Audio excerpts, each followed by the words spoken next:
Abra sua Bíblia em Romanos capítulo 3. Irmãos, eu quero compartilhar com vocês uma das doutrinas básicas do cristianismo, que é sobre redenção. E o título da mensagem é As Responsabilidades dos Redimidos. Repete comigo, falar as responsabilidades dos redimidos. Eu quero... As minhas introduções estão meio grandes. Domingo passado eu fiz uma introdução de 40 minutos. Eu falei, Jesus, né? Está meio grande. Vou tentar ser mais rápido, mas eu preciso explicar para você sobre a redenção. Muitos crentes esquecem, outros são novos na fé, talvez não tenham essa concepção, mas eu quero trazer uma clareza para você sobre a redenção que nós temos em Cristo Jesus. E eu quero ler alguns versículos, como de costume o nosso irmão Eric vai estar trabalhando rápido ali, para pôr os versículos para a gente. Romanos capítulo 3, versículo 24 a 25. Repete comigo. As responsabilidades dos redimidos. Então nós precisamos entender quem são os redimidos, né? Romanos capítulo 3, 24 a 25. Diz assim. Sendo justificados gratuitamente por sua graça. Repete comigo. Sendo justificados gratuitamente por sua graça. Mediante a redenção. Repete comigo, fala redenção. Que há em Cristo Jesus. Eu leio agora 25. Deus ofereceu, Jesus Cristo, como sacrifício para a propiciação por meio da fé. Pelo seu sangue, proclamando a evidência da sua justiça. Por sua misericórdia, havia deixado impunes os pecados anteriormente cometidos. Mas no presente demonstrou a sua justiça, a fim de ser justo e justificador daquele que deposita toda a sua fé em Jesus. Efésios capítulo 1, passa para frente, versículo 7. Depois de Gálatas, Efésios capítulo 1, versículo 7. Paulo falando sobre redenção em praticamente todas as cartas dele.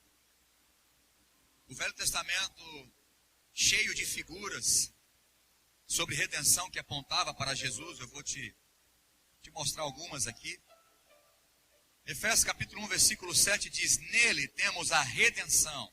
Repete comigo, fala, nele temos a redenção, o perdão dos nossos pecados, pelo seu sangue, segundo as riquezas da graça de Deus.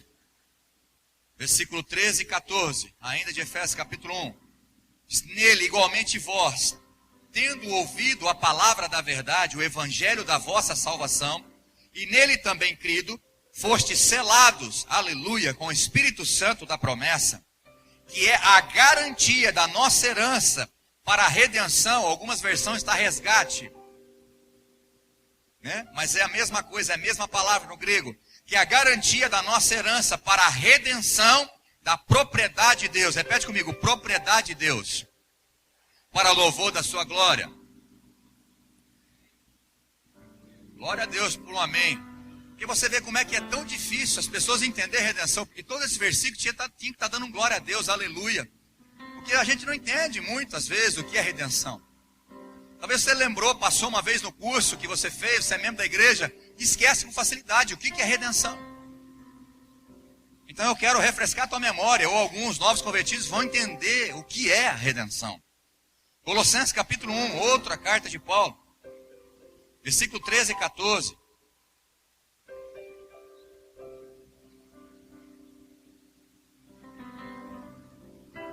Ele nos resgatou do domínio das trevas e nos transportou para o reino do seu Filho amado, em quem temos a plena redenção por meio do seu sangue, isto é, perdão de todos os pecados. Aleluia. Irmãos, a redenção é coisa linda. Feche seus olhos, por favor, Pai, em nome de Jesus, Espírito Santo de Deus. Eu não canso de falar isso, mas eu quero te pedir que o Senhor traga a iluminação da revelação dessa palavra. Deus, nós não podemos perder isso de vista nunca como filhos do Senhor. Como redimidos existe responsabilidade, mas primeiro precisamos entender a profundidade da redenção. Porque senão não vamos corresponder àquilo que o Senhor nos deu como responsabilidade. Que o Senhor cresça ou diminua, que não há, Deus, não há. E se houver, perdão já. Qualquer pretensão humana de querer, com a minha habilidade, tocar os corações, isso não há possibilidade em mim. Mas o Teu Espírito Santo, é Ele que está incumbido, esse é o papel do Teu Espírito, meu Deus. Eu te peço, Espírito Santo, traga essa iluminação. Fala aos nossos corações, traga esse convencimento a nós. E traga também a responsabilidade, o qual nós devemos corresponder ao Senhor. Por isso, na autoridade do nome de Jesus, eu repreendo todo espírito de incredulidade que queira talvez estar na mente ou no coração de alguém, ou perturbando agora, em nome de Jesus. Toda dureza de coração agora, Senhor, o Teu Espírito possa amolecer esse coração, para cair essa semente num terreno fértil, um coração preparado para essa palavra. Em nome de Jesus, nos dá a clareza. E permita que tudo aquilo que o Senhor compartilhou comigo seja compartilhado com os meus irmãos. E o Teu nome seja glorificado. E nós possamos Te exaltar nessa manhã, em todos os dias da nossa vida, pela nossa redenção, em nome de Jesus. Fala amém. Aleluia. Irmãos, existem responsabilidades, algumas responsabilidades, que eu vou falar sobre 4 domingos talvez, né? Que os redimidos, eles precisam ser obedientes, precisam ser escravos de Deus, servos de Deus, eles precisam ser fiéis, né, nos dízimos das ofertas, e precisa ser santo. Eu sei que deve ter mais, né, e não tenho pretensão nenhuma de achar que isso aqui vai encerrar as responsabilidades daqueles que foram redimidos pelo sangue de Jesus. Não há essa pretensão em mim, mas no mínimo foi aquilo que Deus compartilhou no meu coração. Pelo menos 4 responsabilidades que nós temos como redimidos do Senhor, como servos do Senhor, como os filhos do Senhor. Mas antes de falarmos dessas responsabilidades, pelo menos dessas 4, eu quero que você entenda o que é redenção. No Velho Testamento tem 3, 4 ou 5 ou 6 palavras no hebraico sobre redenção, que quer dizer redenção. No Novo Testamento deve ter umas 4, segundo os meus estudos, 4 a 5 também. Mas a que mais tem no Novo Testamento é apolutroses, ou trozes, que significa uma libertação efetuada pelo pagamento de resgate. É uma redenção, uma libertação, uma liberação obtida pelo pagamento de um resgate. Então a palavra redenção, em sua definição mais simples, é comprar de volta, comprar por um preço do mercado, resgate ou remissão. Então remissão ou redenção refere-se ao ato de trazer de volta da escravidão. Ou comprar de volta algo que era de alguém que foi perdido, e ele vai e compra de volta, resgata isso. Isso é redenção. É também, muitas vezes usado o Velho Testamento como readquirir uma propriedade que foi perdida. Era dele, perdeu na dívida e teve que pagar através da sua propriedade, ele perdeu. Então ele tinha que redimir. Uma redenção é trazer essa propriedade de novo. Então nós encontramos a palavra redenção de Gênesis a Apocalipse. Está cheio dessa palavra, ou de figuras que mostram a redenção. Mas as figuras que é mais fácil a gente entender pela definição da palavra, está no Velho Testamento. As ilustrações com mais detalhes nós encontramos no Velho Testamento. E nós precisamos entender que essas ilustrações do Velho Testamento, ela prefigurava para a obra redentora de Jesus Cristo no Novo Testamento. Hebreus capítulo 10, versículo 1, põe para mim fazendo um favor, Eric. Diz que a lei era a sombra dos bens vindouros e não a imagem real. Então nós entendemos que o Velho Testamento ele não é para ser rasgado e jogado fora. Mas nós não podemos entender literalmente. Hoje nós não fazemos coisas que estão no Velho Testamento, mas os princípios sim.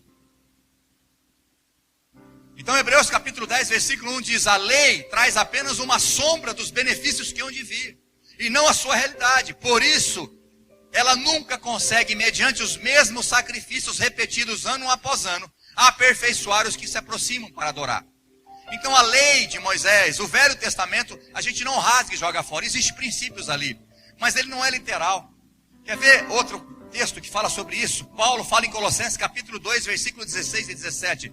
Diz que ninguém pode julgar a outra pessoa porque come determinada carne, ou guarda sábados, ou luas novas, ou festas. Portanto, Paulo está dizendo, não permitam que ninguém os julgue. E você sabe que tem religião julgando quem não guarda sábado ou come carne de porco. E Paulo está dizendo, não permita que ninguém vos julgue pelo que vocês comem ou bebem, ou com relação a alguma festividade religiosa, a celebração das luas novas ou dias de sábado. Versículo 17. Estas coisas do Velho Testamento, o que elas são? Sombras, imagens, figuras, que haveriam de vir. A realidade, porém, encontra-se em? Fala, glória a Deus. Por isso que Paulo diz que o fim da lei é Cristo. Então todas as coisas se resumem em Cristo, ou prefigurava, ou apontava para Jesus Cristo. Então quando a gente vê no livro de Ruth, ali a gente vê Boaz resgatando Noemi. Ah não, mas não foi Noemi, foi Ruth, não, foi Noemi. Resgatando as propriedades do seu marido, Elimeleque, que foi morto, e também Quilion e Malom, seus 2 filhos que foram mortos. E ela voltou para sua terra com a sua nora, Ruth. E um parente próximo, e a gente vai ver isso em Levítico capítulo 25 inteiro, a lei, né, da redenção, a lei de remir alguém, de comprar ou de resgatar alguém. E quando Boaz foi resgatar Noemi junto com Ruth, tinha um parente antes, porque a lei era que parente que deveria fazer isso. Era um parente próximo que deveria resgatar. Não era qualquer pessoa que tinha que resgatar aquela Noemi, por exemplo. Teria que ser um parente. E antes tinha um parente mais próximo. E aquele falou, eu quero resgatar a Noemi. Mas aí Boaz falou, olha, só que tem uma agregada junto. Tem a nora que veio com ela. Falou, então eu não posso dividir a minha herança com ela. Eu não vou querer dividir espaço com ela. Mas Boaz falou então o seguinte, aí fez um contrato. O contrato era na sandália. Tirou a sandália e fez um negócio. Tirou a sandália, porque isso aí era os contratos da época. Hoje não precisa de advogado, era sandália. Tirou a sandália e falou, então, na frente dos anciãos aqui está feito o negócio. Eu estou resgatando Noemi e Ruth com as terras, né, de Elimeleque, Malom e Quilion. E fez o contrato ali, juridicamente. E ali estava ratificado que Boaz tinha resgatado, remido o que eles tinham perdido. Então, é uma figura profética. Então, Boaz estava readquirindo uma posse perdida. E nós vemos também que os escravos, eles tinham 3 formas de ser livre. Na verdade, só dá 2. A primeira é que se eles ficassem ricos, eles poderiam pagar o preço deles e ser livre. Mas eu te pergunto, escravo tinha jeito de ficar rico? Tinha jeito de guardar dinheiro? Escravo não tinha como ficar rico, ele só ganhava para comer e ter moradia. Então era impossível ele mesmo se resgatar. O escravo, o endividado, jamais paga a sua própria dívida. Então ele tinha 2 formas de ficar livre. Era o ano do jubileu. E sabe o ano do jubileu de quanto em quanto tempo era? De 50 em 50 anos, para ele poder ser livre da escravidão. Imagina. 50 anos, se ele estiver velho, ele fala, não quero mais sair, porque não tem como fazer nada mais sozinho. Ele continuava escravo por toda a vida, era muito difícil. Mas era uma lei que de 50 em 50 anos tinha o ano do jubileu e ele poderia ser livre da escravidão. Ou a outra forma, que era um parente próximo ir lá resgatar ele. Então vamos pensar, vou falar de mim para não falar de você. Eu sou escravo. E o meu irmão, então eu tenho um dono, eu sou escravo do Zé Luiz. O Zé Luiz é o meu dono. E o meu irmão, ele ficou com compaixão. E foi lá e quis comprar, remir a minha vida. E chega no Zé Luiz, qual é o preço? E foi lá e pagou o preço para o Zé Luiz. Eu passo agora não mais pertencer ao dono Zé Luiz. Agora eu passo a pertencer a quem? Quem me comprou? O meu irmão me comprou. Aí você pode falar, pastor, mas que mérito tem tirar de um dono, ser escravo de um para ser escravo de outro? O mérito é que teu irmão te comprou, tem um sentimento de amor, você não precisava ter te comprado. E foi exatamente isso que Jesus fez por mim e por você. Foi exatamente isso que Jesus fez por mim e por você naquela cruz. Na sua morte, ele comprou de volta para Deus o que o diabo conseguiu, através de Adão e Eva, ter perdido pelo pecado. Outro exemplo claro, abre a sua Bíblia em Gênesis capítulo 47. Gênesis 47, 18. Põe para mim aí, Eric, fazendo um favor. Gênesis 47, 18.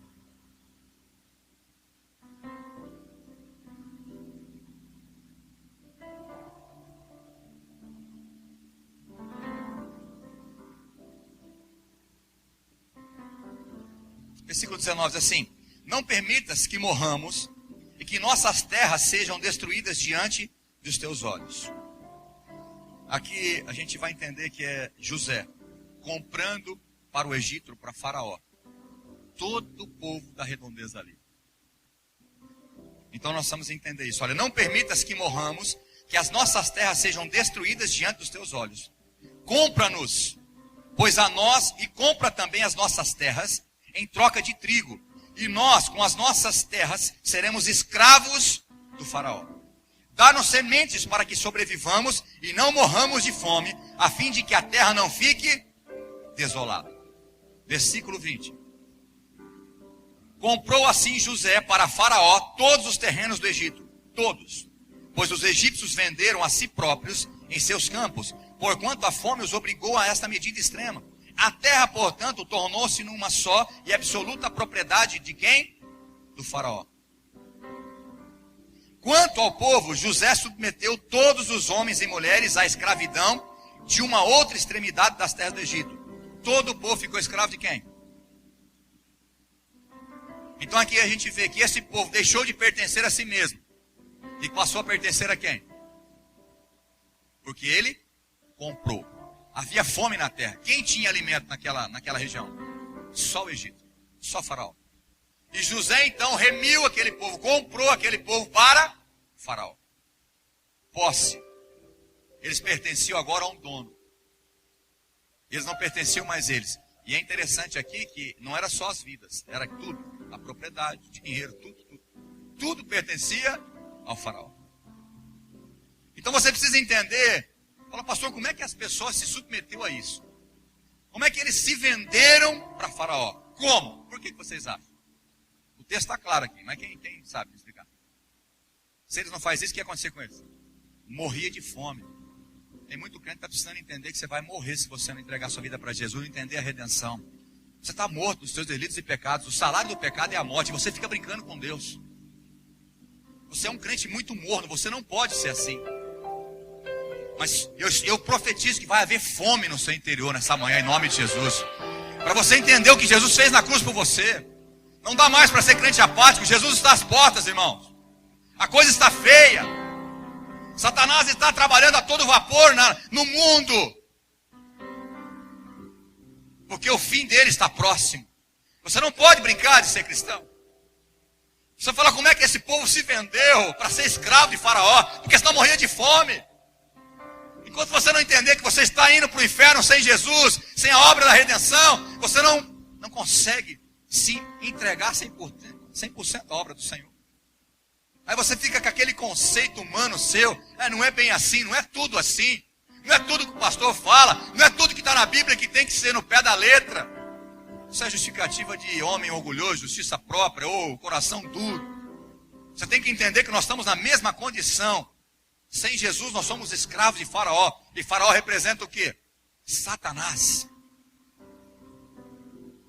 E o homem se transformou no escravo de Satanás. Transformou ou não transformou? Aonde foi isso? No jardim do Éden. Ele se transformou num escravo de Satanás ao render-se ao pecado.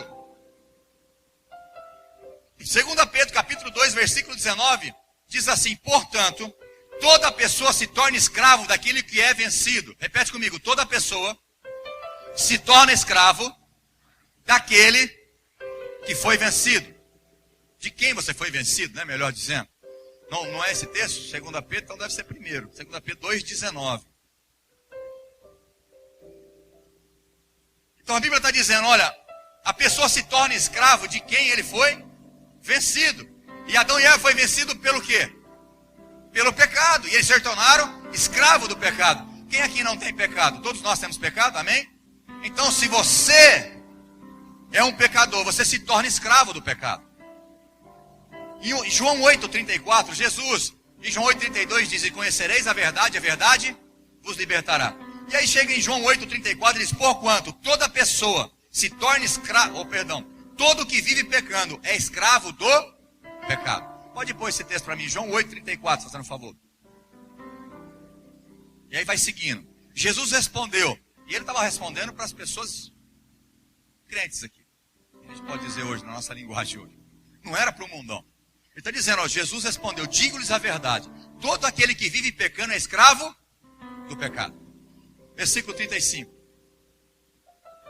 O escravo não tem lugar permanente na família, mas o filho pertence a ela para sempre. Versículo 36. Portanto, se o filho libertar, vocês de fato serão livres. Quem pode libertar? Quem pode remir? Jesus Cristo. A obra redentora naquela cruz nos comprou por um alto preço. E nós passamos de ser escravos do diabo, do pecado, para sermos escravos. É duro falar isso, né, irmão? É duro falar ser escravo de Deus, né? Mas é exatamente isso que nós somos. Ou pelo menos deveria ser. Porque ele comprou, ele pagou o preço. Não, pastor, eu não quero ser escravo de ninguém. Não, não tem como. Ou você é do diabo, querendo ou não querendo. Agora, para ser escravo de Jesus, você tem que querer. Você tem que aceitar o sacrifício dele naquela cruz. Entregar sua vida 100%, seu coração na mão dele. Aí você vai pertencer a ele. Agora eu tenho uma boa notícia para te dar. Porque ele é tão bom que ele não chama de escravo, mas ele te chama de filho amado. Aleluia. Mas a minha condição é de escravo. Mas ele não te trata como escravo. Ele te fala, você é meu filho amado. Aleluia. Irmãos, o diabo, ele se assenhorou. Ou seja, ele tornou o senhor do homem. Quando ele pecou, ele tomou a terra como príncipe desse século. Isso é tão verdade, que na tentação de Jesus, o diabo falou isso para Jesus.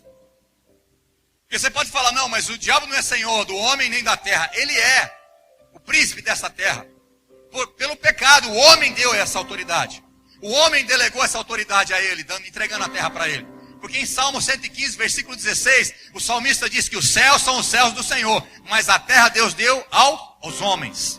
E infelizmente os homens, através de Adão e Eva, entregou esse poder na mão de Satanás. Mas Deus, através de Jesus, veio pagar a nossa dívida, veio nos resgatar, porque Adão e Eva eram de Deus. O escravo conseguiu, através do pecado, se assenhorar deles. Mas Jesus Cristo naquela cruz veio remir, comprar de volta aquilo que era de Deus, para que nós possamos hoje pertencer ao nosso Senhor Jesus Cristo. Por isso que João 3,16 diz, porque Deus amou o mundo de tal maneira que deu seu Filho unigênito, para que todo aquele que nele crê não pereça, mas tenha vida eterna. Mas depois você pode ver que Paulo diz, ele era unigênito, mas ele se tornou o primogênito de muitos filhos de Deus, que nós estamos aqui hoje, aleluia. Muito se tornou. Ele abriu mão de ser unigênito para ser o primogênito de muitos filhos de Deus que estariam sendo gerados na face da terra. Quantos estão entendendo? Colossenses capítulo 1, versículo 13 e 14, nós já lemos. Mas vamos recapitular. Colossenses 1, 13 e 14. Pois ele nos resgatou do domínio das trevas e nos transportou para o reino do seu Filho amado. Versículo 14. Em quem temos a redenção, a saber, o perdão dos nossos pecados. Deus tirou a autoridade de Satanás que ele tinha sobre a sua vida. Não precisa levantar a mão, mas quantos aqui já foi ou ainda é escravo do álcool, ou do cigarro, ou da prostituição, ou do adultério, ou da imoralidade, ou da mentira, ou da fofoca? Quantos? É escravo ou não é? Quantas libertações a gente vê quando as pessoas começam a entender a obra de Cristo e se entrega a Jesus, e ele começa a libertar a pessoa que mentia, não minta mais, que ele se prostituía, não se prostitui mais, e Deus liberta dessa escravidão. Fala para as pessoas que estão na rua, fala, meu filho, sai dessa bebida, está acabando com você. Irmãos, eu tenho compaixão do homem que fica ali na fonte, ali. Quem passa ali vê, eu passo direto, eu estou na igreja, eu estou passando ali, de noite ele senta naquela fonte ali e fala, meu Deus do céu, tem misericórdia desse homem. Ele não consegue ficar livre, a não ser que ele entenda a obra redentora de Cristo. E Cristo morreu para poder libertar da escravidão do pecado, para se tornar livre. Tem gente brincando com Deus, está vendo o que Deus fez por ele, continua no boteco, continua fazendo as coisas erradas, continua mentindo, continua se prostituindo, continua vendo que não, coisa que não pode, que não deve, continua traindo a esposa continua mentindo para o marido, preso nessa escravidão. E a Bíblia está dizendo, todo aquele que vive no pecado se torna escravo. O diabo vai subjugar a sua vida, e esse pecado, o salário do pecado te leva à morte. Por isso que você tem que se render-se à obra magnífica de Jesus Cristo naquela cruz. A obra redentora de Cristo. Você está entendendo o que Jesus fez por você? Colossenses capítulo 2, versículo 14 e 15.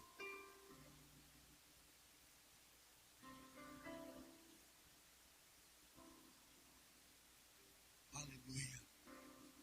Jesus cancelou a escrita de dívida que consistia em ordenanças e que nos era contrária. Ele as removeu pregando-os na cruz, versículo 15, e tendo despojado os poderes e as autoridades, fez dele um espetáculo público, triunfando sobre eles na cruz. Deixa esse versículo aí que eu quero explicar. Repete comigo, e tendo despojado. Irmãos, despojar é tirar a posse, privar da posse. Então Deus, naquela cruz, nós éramos escravos, era por direito de Satanás ser o teu dono. Matar, roubar e destruir você, porque o diabo veio para matar, roubar e destruir. Ele tinha autoridade para fazer na sua vida. Pelo pecado, ele tem autoridade de fazer isso com você e comigo, com toda a humanidade. Existe um poder, um direito legal, para falar em termos jurídicos, um direito legal de Satanás, pelo pecado, de levar você para o inferno, matar você, roubar e destruir você. Mas Jesus Cristo, ele cancelou esse escrito de dívida que havia contra nós em ordenanças. E ele despojou, ou seja, ele tirou da mão do diabo a mim e você e nos transportou para o império da sua luz, aleluia. Foi isso que Jesus fez naquela cruz. Há uma redenção no sangue de Jesus. Ele pagou a dívida, ele pagou o preço, aleluia. Fala, glória a Deus. Obrigado, Senhor.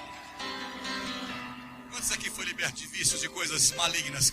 Quantos podem levantar a mão, pastor? Eu fui liberto. Eu era escravo de Satanás, ele judiou demais da minha vida. Mas hoje eu sou liberto no sangue de Jesus. Ele fez o espetáculo público. O diabo achou que tinha acabado com Jesus quando Jesus morreu. Mas na verdade ele estava morrendo pelos meus e os seus pecados. Porque sem derramamento de sangue não haveria remissão de pecado. E Jesus expôs publicamente todos os principados e potestades, todo o demônio. Ele despojou, ele tirou da mão de Satanás e comprou de volta para Deus os filhos de Deus que está aqui, aleluia. Aleluia, isso é redenção. Isso é redenção. Então, entendendo, eu e você somos propriedade, nós somos propriedade de Deus. Irmão, isso é um termo legal. Fala de posse. Se você se rendeu a Jesus e confessou como único Senhor e Salvador da sua vida, você passou de pertencer ao diabo. Deus tirou você da mão dele, da escravidão do diabo, da morte eterna, e te transportou para o império da luz do nosso Senhor Jesus Cristo. Mas nós somos posse dele, porque ele pagou. Não foi uma decisão arbitrária de Deus. Ele pagou. Deus, ele é justo e justificador dos homens. Então, para a justiça acontecer, ele não poderia perdoar simplesmente o nosso pecado. Ele teria que pagar o pecado. E ele pagou o nosso pecado. Ele cancelou a dívida que existia no nosso nome, através do sangue do seu Filho. Por isso que 1 Pedro capítulo 2, versículo 9 diz: vós sois raça eleita, sacerdócio real, nação santa. Olha agora, propriedade. Fala assim, propriedade exclusiva de Deus, a fim, porque ele tirou das trevas para o reino da sua luz. Aleluia! Você é propriedade. Eu vi para o seu irmão falando, você é propriedade de Deus. Pergunta para ele, quem é seu dono? Espero que não seja o cão, fala para ele. Porque se você estiver em pecado, quem é o seu dono? Quem é o seu dono? Não briga comigo não, irmão. Fica com essa cara brava para mim, não. Eu estou lendo a Bíblia. Jesus disse, Deus disse, aquele que é vencido pelo pecado se torna escravo do pecado. Não estou falando de mim. Estou falando da Bíblia. Não adianta ficar bravo. Se você viver no pecado, teu dono é Satanás. E eu vou falar para você, ele não brinca não. Porque ele veio para matar, roubar e destruir. Ele vai destruir você. Ele vai destruir sua casa, o seu casamento, os seus filhos, a sua saúde. Ele vai cumprir o que ele tem de propósito. Porque ele só está na terra para isso. Para matar, roubar e destruir você. E você não valoriza o que Jesus fez naquela cruz. E aí fica um crente morno, não quer dar um passo, fala, não, eu quero me entregar porque Deus é o meu dono. Aí você fica com essa cara de maracujá de gaveta. Ah, mas não posso me entregar. Então não se entrega. Se você não se entregar para Deus, você vai se entregar para quem? Para quem? Foi ela que falou aqui, amado. O diabo é uma realidade, irmão. Se você não aceitar a redenção, a obra redentora de Cristo, você está se tornando escravo do pecado. E quem é o senhor do pecado é o diabo. Você precisa tomar uma posição hoje, em nome de Jesus. 1 Pedro 1, 18, 19. Não fostes por coisas corruptíveis que você foi comprado.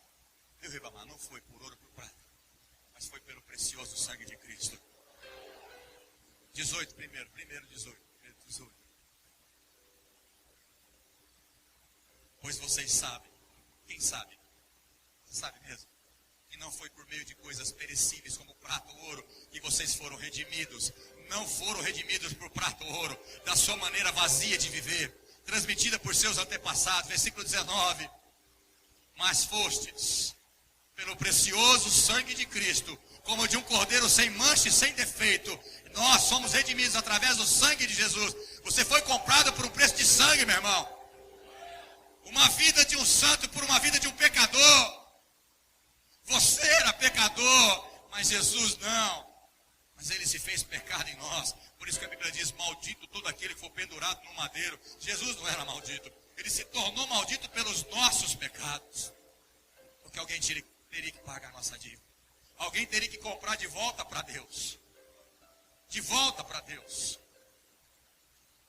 Aquilo que era dele, porque Deus criou o homem para ser feliz, pleno, sem pecado, jardim do Éden. Irmão, não tinha problema mesmo.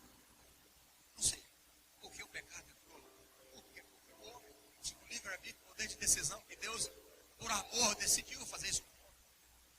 O homem se entregou ao pecado, ele se vendeu, né, entregou a sua vida e o mundo nas mãos de Satanás. Mas não está tudo perdido, porque Cristo pagou por mim e por você. Deus, na sua obra redentora, enviou o seu Filho amado. Repete comigo, fala assim, a obra redentora de Cristo. Antes de repetir comigo, põe para mim Apocalipse capítulo 5, 9 e 14. Deixa no jeito para mim. A hora que eu terminar isso aí, você vai pôr. Repete comigo, fala a obra redentora de Cristo. Cobre o passado, o presente e o futuro. É por isso que eu e você, crentes em Jesus Cristo, nós podemos cantar o cântico da redenção. Nós não vamos cantar porque eu vou passar vexame aqui, mas põe para mim Apocalipse capítulo 5, versículos 9. Talvez ler até o 14. E eles cantavam um cântico novo. Aleluia. Aleluia. Tu és digno de receber o livro e de abrir os seus selos, pois foste morto e com teu sangue compraste para Deus gente de toda tribo, língua, povo e nação. Versículo 10. Tu constituíste reino e sacerdotes para o nosso Deus, e eles, eu e você, reinaremos sobre essa terra. Versículo 11. Então olhei e ouvi a voz de muitos anjos, milhares e milhares e milhões de milhões, e eles rodeavam o trono, bem como os seres viventes, os anciões. Versículo 12. E cantavam em alta voz: digno é o Cordeiro que foi morto de receber o poder, a riqueza, a sabedoria, a força, a honra, a glória e o louvor. Depois ouvi todas as criaturas existentes no céu, na terra, debaixo da terra e no mar, e tudo que neles há, que diziam: aquele que está sentado no trono e ao Cordeiro seja o louvor, a honra, a glória e o poder para todos sempre. Amém. Aleluia. A ti seja a honra, o louvor, a glória, a exaltação para todos sempre. Amém. Aleluia. Aleluia. E os quatro seres viventes disseram: amém. Aleluia. Aleluia. Aleluia. Ora um pouquinho, agradeça ao Senhor. Faça um cântico novo ao Senhor. O cântico dos redimidos. O cântico daqueles que foram lavados e remidos no sangue do Cordeiro. Digno é o Cordeiro. Digno é o Cordeiro de receber a honra, a glória, o louvor para todos sempre. Foi por isso que Paulo diz sobre Jesus: Jesus é o Cordeiro Santo que tira o pecado do mundo. Ah, Deus, eu te agradeço pela tua morte. Nós somos escravos do Senhor. Nós somos sua propriedade, sim. Ah, Espírito Santo, adore a Ele, irmão, adore a Ele. Adore a Ele, adore a Ele. Agradeça a Ele. Porque Ele pagou o teu preço, Ele pagou a tua dívida. Quantos aqui foram escravos do álcool, da droga, do adultério, da prostituição?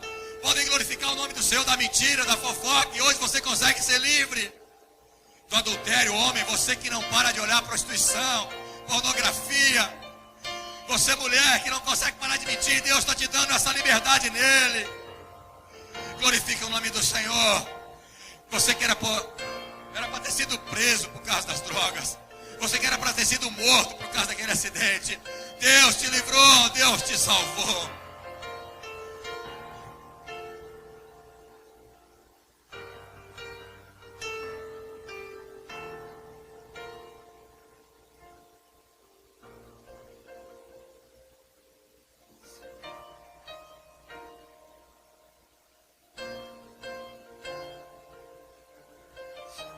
Aleluia. Aleluia. Quantos quer repetir comigo? Fala assim: eu sou escravo de Deus. Eu sou propriedade de Deus. Mas eu quero uma boa notícia para te dar. Gálatas capítulo 4, versículo 4. Diz: todavia, quando chegou a plenitude dos tempos, na verdade, quando Jesus veio para morrer por nós, Deus enviou o seu Filho, nascido de mulher, nascido também debaixo da autoridade da lei, para resgatar, para redimir os que estavam subjugados pela lei, a fim de que recebêssemos a adoção de filhos. E porque sois filhos, Deus enviou o Espírito de seu Filho para habitar em nossos corações, e Ele clama: Abba, Pai. Portanto, tu não é mais escravo, mas filho, e sendo filho, és igualmente pleno herdeiro de todos os decretos e as bênçãos de Deus. Aleluia. Que amor é esse? Se eu fosse Deus, eu ia comprar você, mas você ia andar na minha mão. Talvez eu, com o entendimento que eu tenho hoje, se eu fosse Deus, eu ia comprar você. Talvez eu ia lá para o meu filho ir fazer a obra, remir vocês. Mas uma coisa eu ia dizer: se eu paguei o preço, vocês iam comer na minha mão.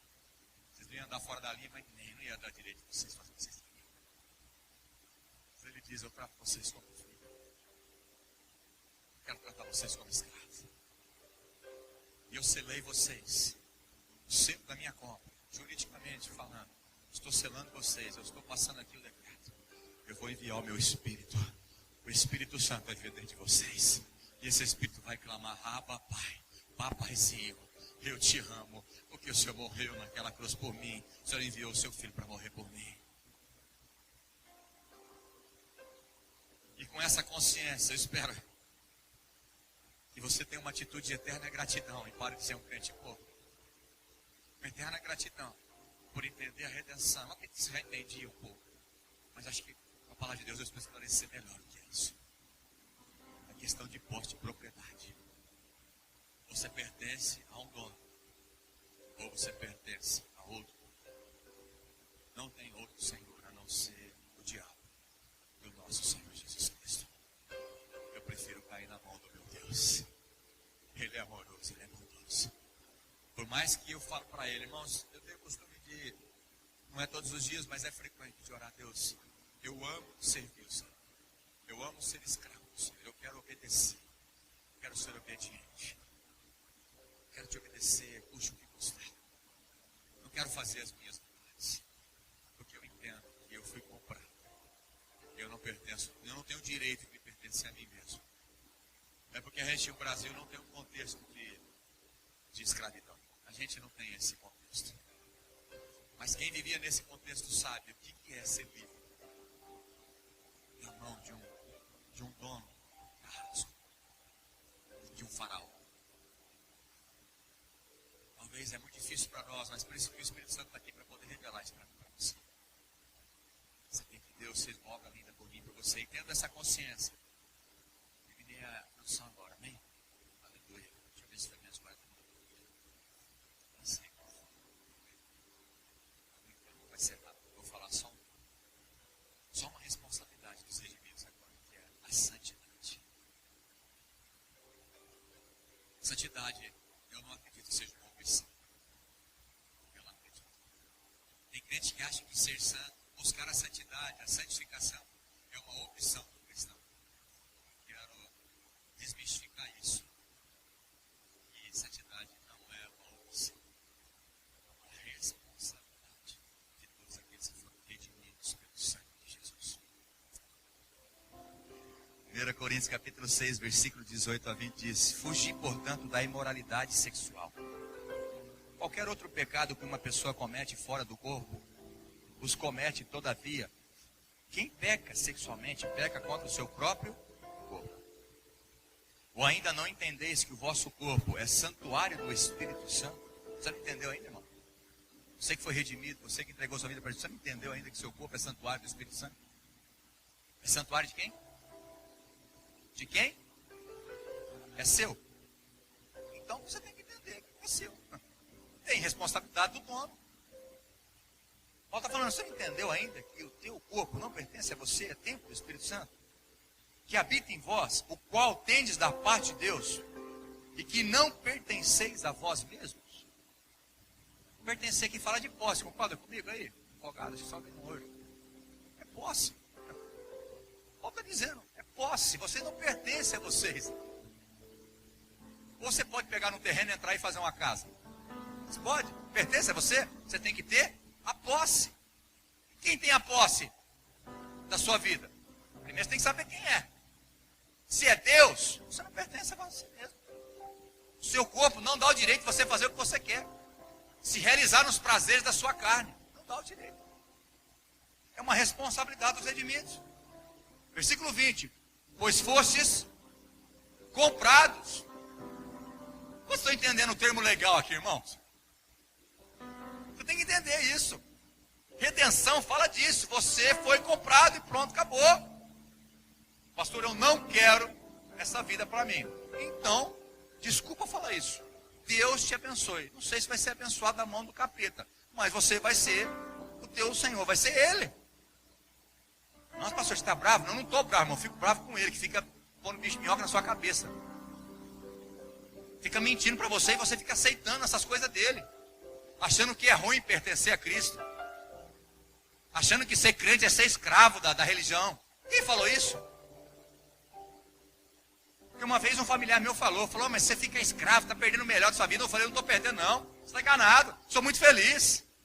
Sou feliz demais. Eu posso até chorar uma noite, mas a graça de Deus vai me fazer eu sorrir pela manhã.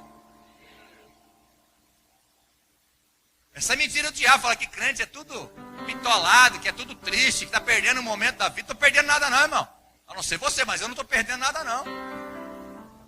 Agora, você falar para mim, era muito feliz no mundo que eu bebia, aí problema seu, você era escravo do diabo, então continua bebendo, falando que as besteiras, e fazendo aquelas festas.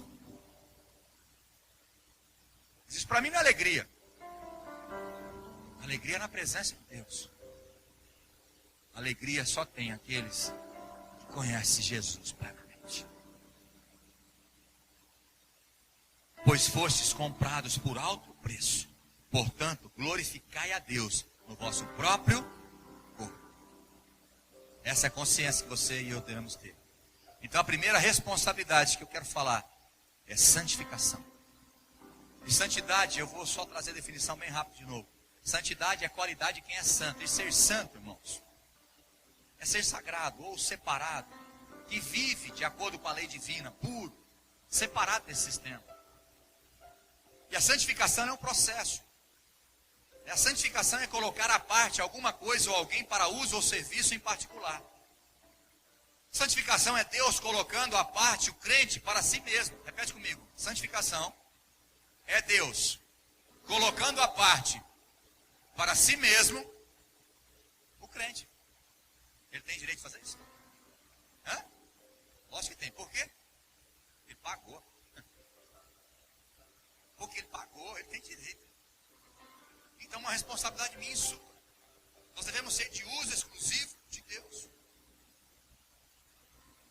Então, ser santo, irmãos, é viver neste mundo, sim, porque Deus falou para nós: eu não vou tirar vocês desse mundo. Mas fique tranquilo, tem de bom, eu venci o mundo, vocês vão vencer.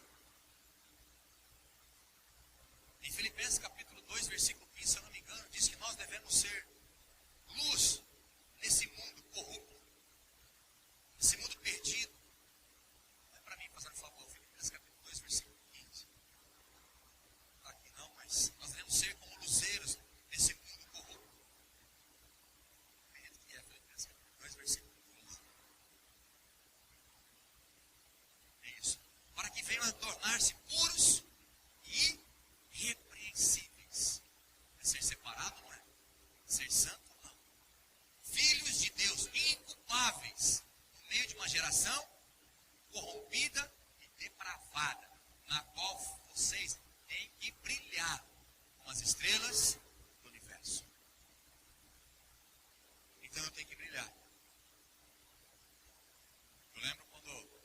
Fazia tiro de guerra, não sei se ainda está assim. Mas a fivela tinha que estar brilhando. E tinha uma ponta, parece também, não tinha. Aquilo ali tinha que estar. Nós tínhamos que passar aquele negócio para deixar ele puro.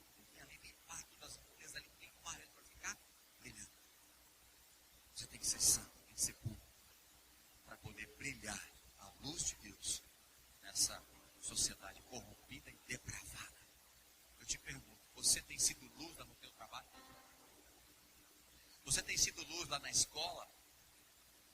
Ou você, a luz chegou, você apagou também e vive ali nas trevas dali, onde você trabalha? Você tem brilhado? Porque tem gente que fala, o crente é chato, bitolado. O Caleb estava falando, posso contar, não vou falar o nome, está falando de Jesus para um rapaz, ele até foi na célula, né, um amigo seu, tá? Na célula. E aí chegou um outro filho de um presbítero de outra igreja, falando que, não, ele falando de Jesus, que tem que pagar o preço e tal. Aí chegou esse outro e falou, crente é legal, né? Crente... o cara está falando que crente não era chato. Você tem medo do microfone, filho, tem que perder o medo. O cara estava falando para ele que crente não é ser chato. Aí chegou esse outro amigo para ajudar, outro amigo crente. Falou, é verdade, eu vou te mostrar um vídeo do meu pai aqui cantando karaokê, a música do mundo. Olha que beleza, presbítero na igreja. Crente é legal, cara, porque crente pode fazer tudo. Aí o cara falou, meu Deus do céu, estragou tudo meu evangelismo aqui. Irmãos, eu não estou falando que, né, mas, você entendeu? Tem umas coisas liberal. Eu te pergunto, está brilhando? Que brilho é esse? Não tem brilho nenhum. Eu falei, Jesus, tem misericórdia. O Senhor abençoe profundamente esse presbítero. Porque o filho dele está indo para onde? Você acha? Vai ser normal os amigos chamar, porque crente pode fazer tudo também.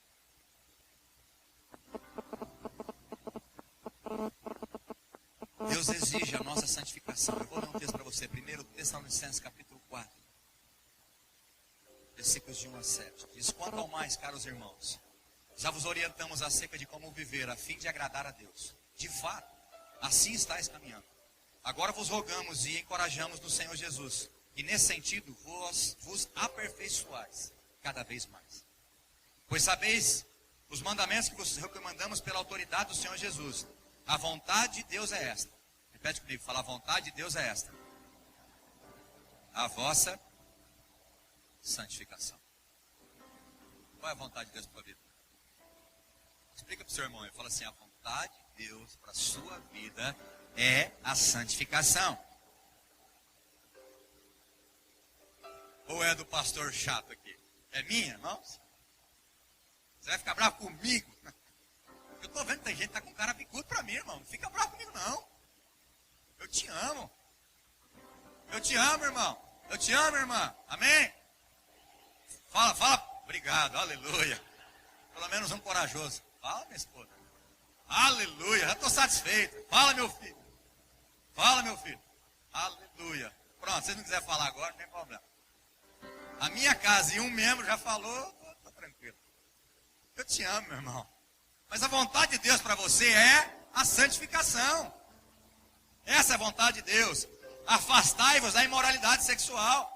Cada um de vós saiba viver com o seu próprio cônjuge em santidade e honra, não dominados pela paixão de desejos sem controle, a semelhança dos pagãos. Quem vive nesse pecado de moralidade, quem é o dono dele? Quem é o dono dos pagãos? É o diabo, irmão. É questão de você ser vencido. O dono é aquele que você deixou ser vencido. Se você é vencido pelo pecado, você tem um dono. Se você anda em santidade, o teu dono é o nosso Senhor Jesus Cristo. É simples assim. Dos pagãos que não conhecem a Deus. Versículo 6. Quanto a este assunto, ninguém seduza ou tire proveito do seu irmão, porque o Senhor castigará. Isso aqui ninguém quer ouvir. Mas está na Bíblia. O Senhor vai castigar todas essas práticas. E tem na igreja brincando com Deus. Brincando com Deus. Vive com aquele pecadinho escondidinho de imoralidade sexual, fica vendo que não deve. E as mulheres escutando que não deve. E acha que está tudo bem. Acha que está ótimo. E a igreja está contaminada com isso. Ah, eu não morri. Eu não morri. Então Deus não é tão ruim assim. mas dependendo do buraco que você está, você não consegue voltar mais não. Tenha calma com isso. Cuidado, vigia. Porque Deus castigará todas essas práticas, como já vos advertimos com toda certeza. Pois Deus não nos convocou para a impureza, mas nos convocou para a santificação. Porquanto, aquele que rejeita essas orientações, você não está rejeitando a mim.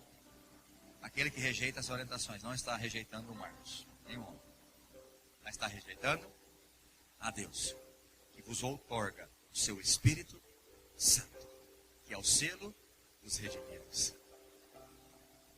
Você está entendendo?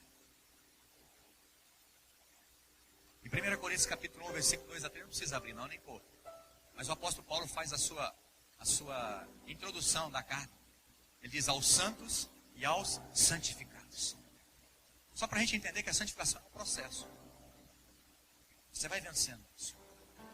Você vai ter que ir vencendo, tirando essas impurezas da sua vida. Então se você está lutando, glória a Deus. Mas você que já se conformou com esse pecado, acha que você vai viver com ele, cuidado, ele vai te levar para o inferno. Então é uma luta, pede perdão, se levanta, vai indo, você vai vencer.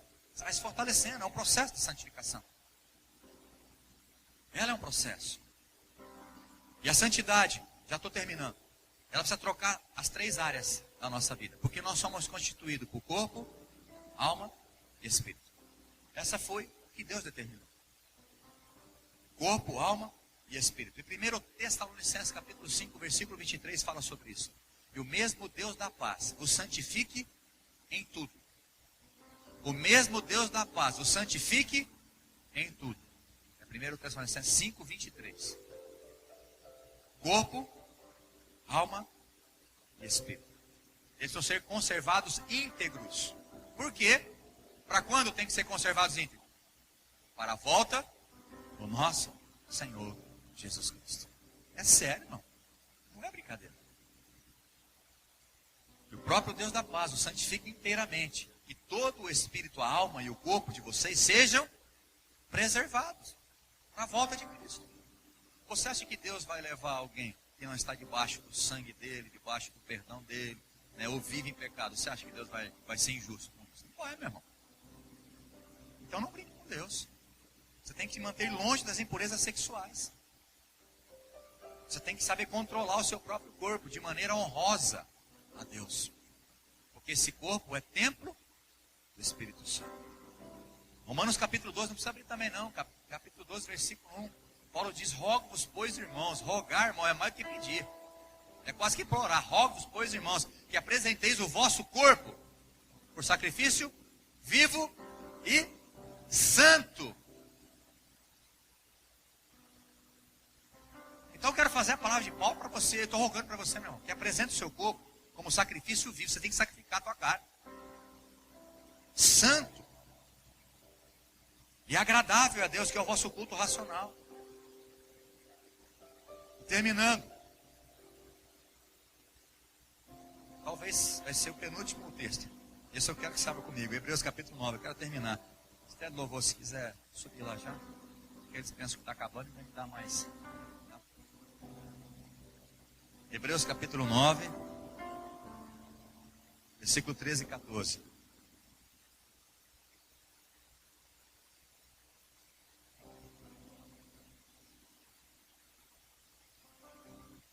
Quantos assim estão confortáveis com essa palavra? Não precisa levantar a mão.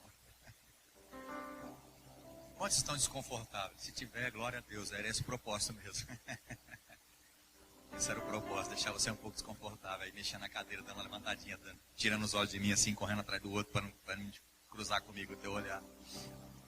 Essa era a intenção. Se não conseguir, espero que agora no finalzinho o Espírito Santo te pegue de jeito aí, em nome de Jesus. Porque se só tiver santo aqui, não precisava dessa palavra, né? Glória a Deus, aleluia. Mas aqui é um resumo daquilo tudo que nós falamos. O escritor de Hebreus, no capítulo 9, versículo 13. Na verdade, eu quero ler do 12. Na verdade, eu quero ler do 11, que é o contexto inteiro. Assim, quando Cristo chegou como sumo sacerdote dos benefícios que estavam por vir, ele mesmo adentrou o maior e mais perfeito tabernáculo, não construído por mãos humanas, isto é, não pertence a esta criação. Não por intermédio de sangue de bodes e novilhos. Lembra na velha aliança que nós falamos? A velha aliança era o quê? Sombra dos bens vindouros. Apontava para quem? Para a obra redentora de Cristo. Então todo animal que era morto e aspergido o sangue apontava para Jesus Cristo. E aqui o autor de Hebreus está dizendo, olha, por intermédio de sangue de bodes e novilhos, porém mediante seu próprio sangue, ele entrou no Santo dos Santos. Quem que é esse L de letra maiúscula aqui? Jesus Cristo. Ele entrou no Santo dos Santos de uma vez por todas, conquistando a eterna, fala glória a Deus, eterna redenção, eterna redenção. Portanto, se o sangue de bodes e de touros e as cinzas de uma novilha espalhadas sobre o que estão cerimonialmente impuros os santificam, de forma que se tornam exteriormente puros, quanto mais o sangue de Cristo, que mediante o Espírito eterno se ofereceu de uma forma imaculada, sem pecado a Deus, purificará completamente a nossa consciência de comportamentos que conduzem à morte, para que sirvamos ao Deus vivo. Aleluia. É outra responsabilidade, mas deixa para o ano do domingo que vem, se for essa. Tem que ser servo. Os redimidos têm que ser servo. Versículo 14. Já li, né? É isso mesmo.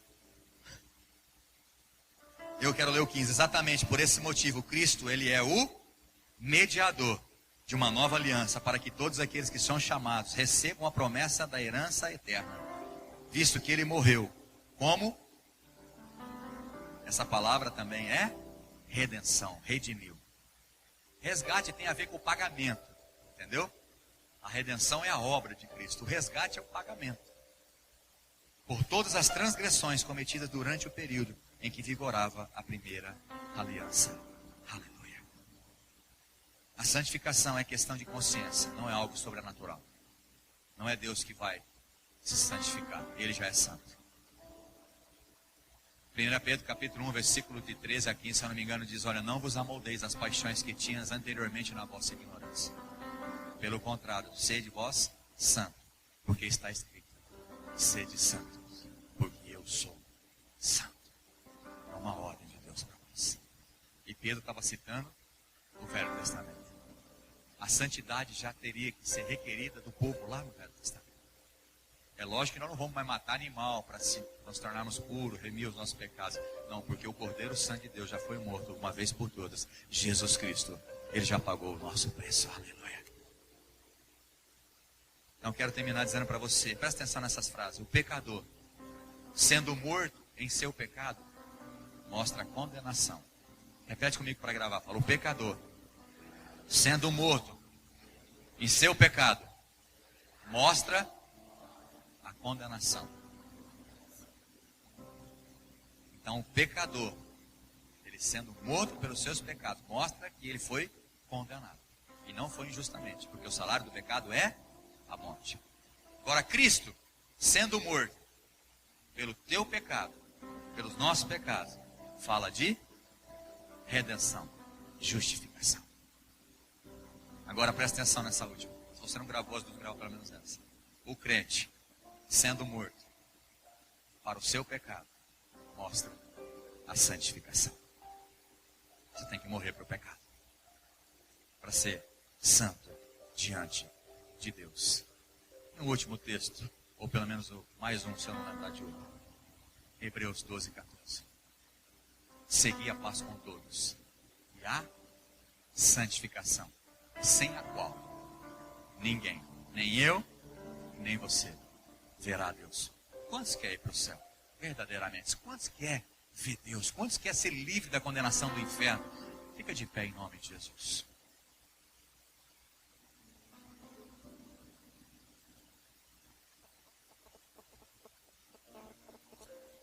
Aleluia.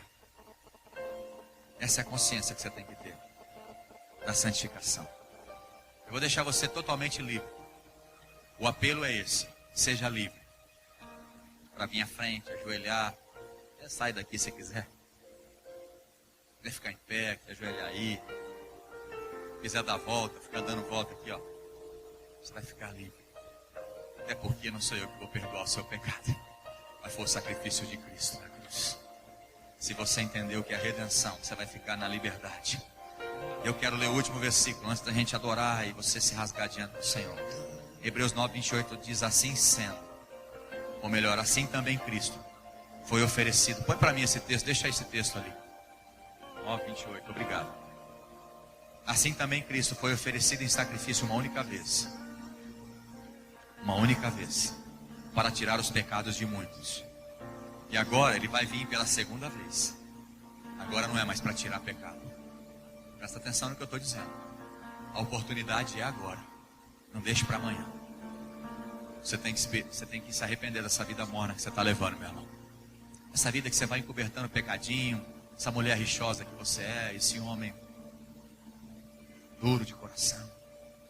Se renda ao Senhor. Se santifique a Ele. Ele vai vir para a segunda vez. Não mais para tirar pecado, mas para trazer a salvação para todos aqueles que o agradam. Se tem uma coisa que agrada a Deus, é a nossa santificação. Efésios 1:4. Porque Deus nos escolheu nele, antes da fundação do mundo, para sermos santos, irrepreensíveis na sua presença. Irmãos, mais texto do que esse eu acho que eu não tenho mais. Acabou a minha enciclopédia aqui. Mas eu acho que é o suficiente para você entender. E sem santidade ninguém vai ver o Senhor. Feche teus olhos, adore ao Senhor, clame por Ele, se arrependa, peça perdão, se santifique em nome de Jesus. Você é livre, livre para andar, livre para ajoelhar, livre para vir à frente, livre para fazer o que você quiser. Espírito Santo de Deus, eu não tenho condição de entrar aos corações, mas Tu sabe todas as coisas. Perdoa o pecado da fornicação, perdoa o pecado do adultério, perdoa o pecado, Senhor, da prostituição, do vício. Perdão, Senhor. Perdão. Espírito de Deus, tem misericórdia de nós. Eu quero, quando o Senhor voltar, me encontrar irrepreensível na Tua presença. Santo, eu quero ser.